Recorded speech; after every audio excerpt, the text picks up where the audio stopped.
Skoda's India 2.0 program is having its own 2.0, and right at the top of that list, coming with a host of vehicles, is this car. This is the Kushaq facelift, and it was unveiled a few months ago. Now, when the car was unveiled, we showed you things like the exterior design and the new feature list. But today we are here to test out something very important, a new 8-speed automatic gearbox with a 1-liter TSI petrol engine. It replaces the previous 6-speed, and today we are here to test out the gearbox and tell you if it's any good. Then hit those like, share and subscribe buttons, and also that bell icon to be notified the instant we put out a new video. 2, we had checked out this exact version, this top of the line Prestige automatic, when the car was unveiled a few months ago, and if you want to see that video, there's a link in the description below.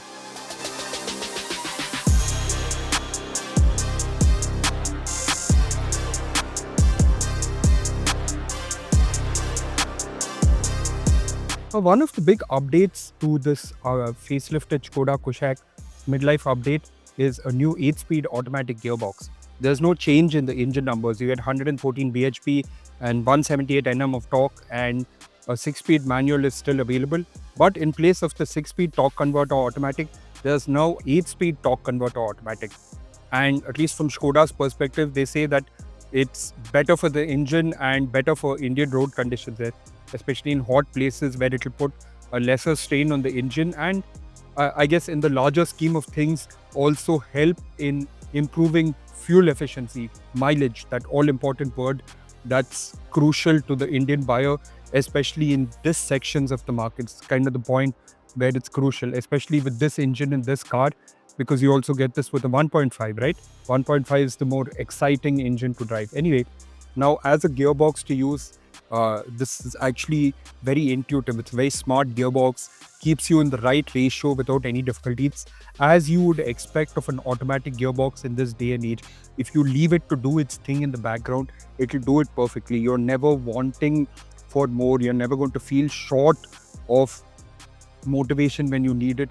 Very smooth shifting, quickly shifts. In fact, it's intuitive and smart enough that it will keep you at low revs. Like you can be doing about 75-80 kilometers an hour at under 2000 RPM, constantly cruising on the highway. You'll be in 7th, 8th gear. Very smart, very easy to use. And that is exactly what you would want of an automatic gearbox like this, especially in heavy city conditions, to make your driving easier, to make the load easier on you. This 1-liter TSI engine, very responsive, it has always been very responsive, and this gearbox is a very good pairing with it. Given our limited time with the vehicle, we didn't get a chance to check out the performance numbers on the car, but we can tell you that the 20 to 80 kmph and 40 to 100 kmph in kickdown were quick, indicative of strong overtaking ability. We will of course give you the real world figures once we get this Kushaq in the CarWale garage later on this year. It's as expected of modern automatic gearboxes, especially this nature for a vehicle of this price and size. Very intuitive, works perfectly, you won't have any issues. But I mean, these are the initial impressions of the gearbox and how it pans out in the long term, right? Like our car that we are driving today has done only 1600 kilometers, which means that we have to see how this gearbox will hold up over 10-20,000 kilometers. Maybe that's something we'd be able to tell you when this Kushaq enters the CarWale long-term garage and we're able to get a better picture of how it responds, especially after the first and second service and things like that. Now, moving on to the other aspects, the Kushaq has always been a fun car to drive. Ride quality has always been a little bit on the firmer side, and that's something that's been a characteristic of the Kushaq right from the beginning. It's kind of decent balance between ride and handling, and it gives you the confidence to drive dynamically when you need it.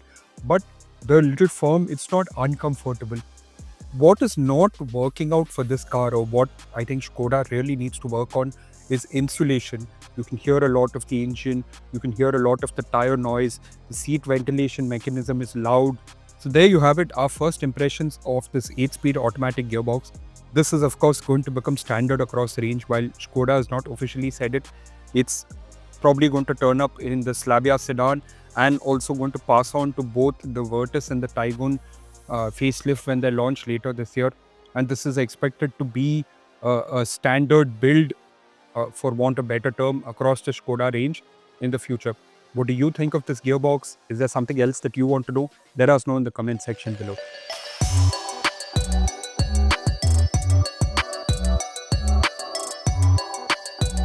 You've seen what the gearbox is like to use and what the cars like to drive, and we're going to sum up our experiences in the next section. But before we go to that, here's a quick look at the exterior and interior highlights. The Kushaq now comes with Skoda's modern solid design language, and some of the highlights up front is this new Skoda grille, new color schemes, and the new contrast colored bumper. Also, if you look between the new and the old car, the headlights are slightly slimmer and longer. Over on the side, you can see there are three major changes. One, you get body colored door handles. Two, the Skoda badging here, which is a lot more prominent. And you get these really nice 17-inch alloy wheels. 17 inches for this top of the line Prestige and the Monte Carlo, while the rest gets 16. In fact, Skoda has now introduced alloy wheels for the complete range. Right from the base variant, you only get alloy wheels for the Kushaq. At the rear of this Skoda Kushaq facelift, one of the big changes is a connected tail lamp, and you can see the large illuminated Skoda logo in the middle. Now, this isn't an LED DRL like you get on some of the more expensive models, but it is a connected tail lamp nonetheless. Now, like the outside, here's a quick look at what's changed on the inside of this updated Skoda Kushaq. The overall layout and elements are exactly the same, but there's now a beige sort of color here with the two-tone interiors. There's black and beige. The OS in the infotainment system has been updated. It's a little more intuitive. There are more features, and you get a Google AI assistant. And one of the bigger changes is that Skoda has updated the instrument cluster. You now get a new virtual cockpit system. Very clear, very nice, very easy to use. A lot of fancy graphics. Very simple. Something that adds a really nice touch to the overall look of the vehicle. Other than that, everything's pretty much the same. The AC interface and the seat ventilation interface is exactly the same. It's a touch sensitive control, not particularly intuitive, but not very difficult to get used to. This is the second row of this Skoda Kushaq facelift, and as we told you earlier, it's more or less exactly the same changes as what came in front. Beige interiors, the seat back pocket hasn't changed. You get a mobile phone holder in both the doors. Some of the quality of plastics here used are not particularly great, but on the contact surfaces you get padded materials, which is a good addition. Now, the biggest addition here in the second row, especially on these top spec variants, is a seat back massager. It's a unique first in segment feature that Skoda has brought to the table, and it will of course find its way to the Slavia, the Taigun, the Virtus, so on and so forth. And the seat back massager is controlled by a button here, and it comes in the seat back. It's only for the rear occupants. But along with the seat back massager, you still get the split folding rear seats, which means that you can get the massager, but you also don't lose any of the practicality that this car offers. Now, in terms of space, it's not particularly great here. This is a little bit of a narrow car. So, two people, decent fit, three people, very tight fit. The floor is a little low. You kind of have to step in, but it's one of those things that comes with the design of this car.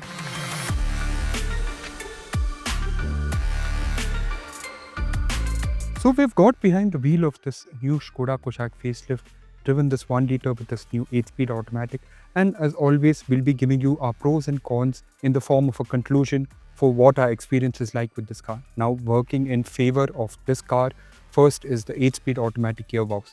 Now, the 6-speed itself was pretty decent, but this 8-speed ups the game.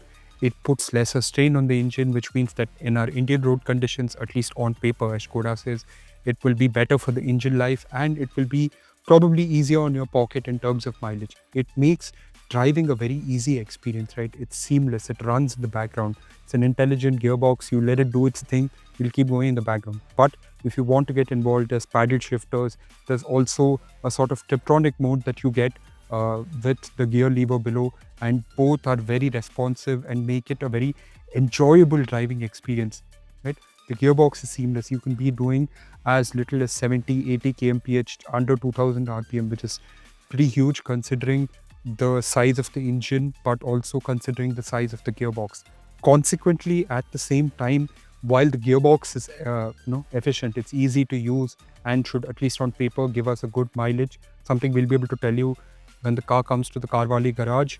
But essentially coming to that point, saying that, well, it is giving good mileage. The engine is very noisy. Its three-cylinder nature is very evident, right? And the insulation is not particularly great in the car. You can hear a lot of road noise. You can hear a lot of tire noise. You can hear the engine going up and down. It's very loud. You can feel vibrations. That is considering that this is a 3-cylinder engine, so it's one of the inherent characteristics of the engine. Maybe that's something that Skoda should work on. The other nice thing is ride quality, that kind of balance between ride and handling. It's something that Skoda has always been good at. The ride is slightly on the firmer side, partly also due to the 17-inch wheels, but it's very nice to drive, dynamically feels very sound, gives you confidence to push it when required. Now, coming away from this automatic gearbox, Skoda, one of the things that Skoda has worked on first, you can see, is that they've upgraded the design language, right? It gets Skoda's new modern solid design language, sharper, cleaner design as compared to the sort of rounded edges of the previous car, something that will appeal with the modern generation. It's also upgraded the color palette, and it's done some interior upgrades as well. But at the same time, while the feature list is pretty good, this is actually the first car in the segment, not just here, but pretty high up in the price range, to get rear seat massagers, right? Something that's completely unexpected, and something that we expect to see in the Slavia, the Virtus, the Taygun, all when they come along later this year. It's expected to be one of the standout features.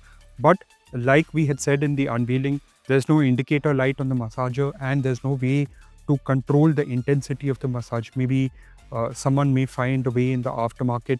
If you have a way, let us know in the comment section below. And finally, like we said, the feature list, they've upgraded it. It was already pretty decent, right? It was a lot of things that you expected in this part of the market that Skoda has now improved upon. It's tweaked, right? They've changed the OS for the infotainment system. It's nicer to use. There's more features. But at the same time, while they have upgraded the feature list, while they have done those little tweaks, it's still missing a few things that are considered segment crucial. Things that you would expect when you're competing in this segment, in this price bracket. A 360-degree camera, level 2 ADAS. These are all things that you expect, and these are things that rivals are now offering, not just in this part of the market, but also one level below. Even the reverse camera that's here, even though there's a front sensor, the reverse camera, the resolution is not particularly great. We're not sure how it will stand up in low light. Maybe again, that's something we'll be able to tell you when the car comes to the CarWale garage. Now, Skoda has not announced prices for this vehicle at the time of us doing this first drive review, but we don't expect very significant changes because Skoda is having to play it safe with the Kushaq. It needs the Kushaq to succeed. The Kushaq has succeeded. It needs the Kushaq to succeed. It's added all the requisite elements to the car, maybe missing a few that may come along later.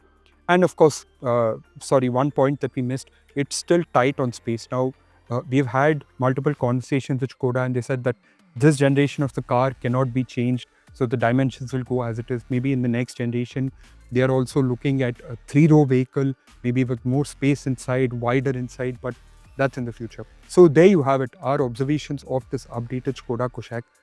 We will of course get the car to the CarWale garage and be able to tell you things like real world mileage and maybe some more numbers that will aid in this gearbox's understanding. What do you think of this car? Let us know in the comment section below. Do you think Skoda should have added something, or is there something else that you want to know? Again, let us know in the comment section below. Thank you so much for watching. Take care.